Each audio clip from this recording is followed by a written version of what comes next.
उस लंबी से लंबी छड़ की लंबाई ज्ञात कीजिए जो एक 16 मीटर लंबे, 12 मीटर चौड़े तथा 10 सही 2/3 मीटर ऊंचे कमरे में रखी जा सकती है।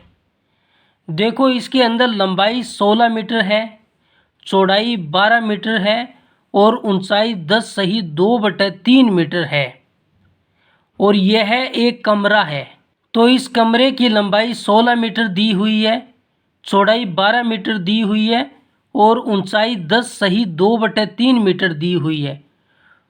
तो इसकी जो कमरे की आकृति होती है वो एक घनाभाकार आकृति है, क्योंकि इसकी लंबाई, चौड़ाई, ऊंचाई तीनों ही अलग है, तो यह एक घनाभाकार आकृति होगी। तो इस घनाभाकार आकृति के अंदर हमें लंबी से लंबी छड़ को रखना है।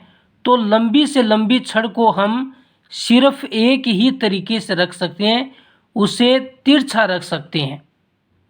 तो सबसे पहले जो हमें दिया है उसे हम ले लेते हैं। हमें इसकी लंबाई दी है 16 मीटर और चौड़ाई दी है 12 मीटर और ऊंचाई हमें दी है 10 सही 2/3 मीटर। इसको हम सही रूप बना लेते हैं।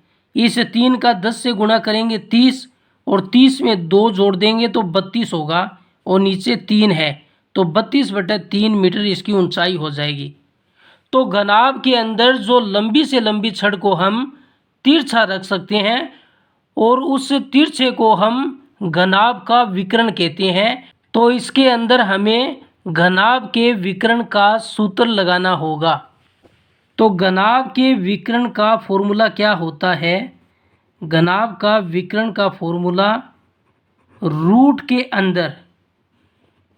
के अंदर लंबाई का स्क्वायर प्लस चौड़ाई का स्क्वायर प्लस ऊंचाई का स्क्वायर, ये रूट आ गया। लंबाई हमें दी है 16 मीटर, तो 16 का स्क्वायर, चौड़ाई हमें दी है 12, तो ये 12 का स्क्वायर हो जाएगा और फिर ऊंचाई हमें दी है 32/3, तो ये 32/3 का स्क्वायर हो जाएगा।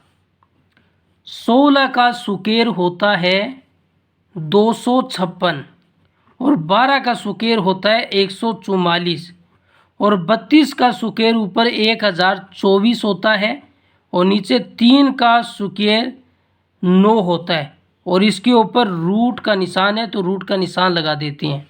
अब हम इसका लघुत्तम ले लेते हैं 9।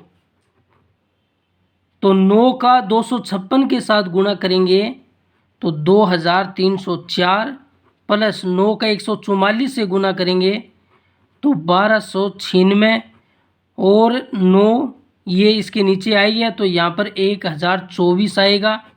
अब ऊपर वाली संख्याओं को जोड़ लीजिए।